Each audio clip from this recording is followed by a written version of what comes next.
এগরায় শিবশঙ্কর ভারতীর বাড়ি থেকে উদ্ধার কয়েক হাজার সরকারি ত্রিপল। অভিযোগ, প্রাক্তন তৃণমূল বিধায়ক তরুণ কুমার মাইতির মদতেই নাকি এই ত্রিপল লুকিয়ে রাখা হয়েছিল। এগরায় এক ব্যক্তির বাড়ি থেকে উদ্ধার কয়েক হাজার সরকারি ত্রিপল। স্থানীয়দের অভিযোগ, ওই ব্যক্তি এলাকারই তৃণমূল নেতা। অভিযুক্ত শিবশঙ্কর ভারতীর বাড়িতে এত ত্রিপল কেন, এই প্রশ্ন তুলে ক্ষোভে ফেটে পড়েন স্থানীয় বাসিন্দারা। পরে সেখানে এগরা থানার পুলিশ পৌঁছে পরিস্থিতি নিয়ন্ত্রণে নিয়ে আসে। স্থানীয়রা আরো অভিযোগ করেছেন যে প্রাক্তন তৃণমূল বিধায়ক তরুণ কুমার মাইতির মদতেই নাকি এই শিবশঙ্কর ভারতী ত্রিপল লুকিয়ে রেখেছিলেন। জানা গিয়েছে নির্বাচনের পরে বৃষ্টির সময় ত্রিপলগুলো বিতরণের কথা ছিল, এমনটাই জানিয়েছেন প্রাক্তন তৃণমূল বিধায়ক তরুণ কুমার মাইতি। আর এই ঘটনা সামনে আসার পরই পুলিশে অভিযোগ জানিয়েছেন এগরার বিজেপি বিধায়ক দিব্যেন্দু অধিকারী। এছাড়াও তিনি অনুরোধ করেছেন দ্রুত এফআইআর করে তদন্ত শুরু করার জন্য।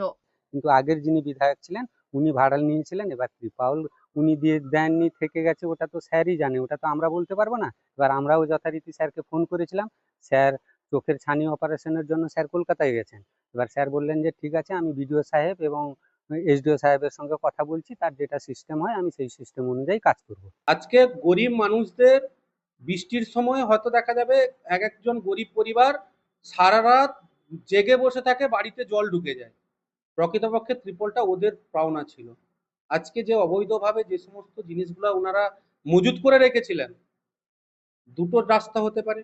এক, এখন আমাদের এলাকায় প্রচুর বাদামের কাঠ ব্যবসা চলছে, অথবা বাদাম ব্যবসায়ীদেরকে সেই ত্রিপল বিক্রি করতেন, কিংবা নিজের কর্মীদেরকে বিভিন্ন সময় বিভিন্ন ভোটে ওই সমস্ত জিনিস দিয়ে তারা বোঝাতো যে দেখুন আমরা মানুষের পাশে আছি।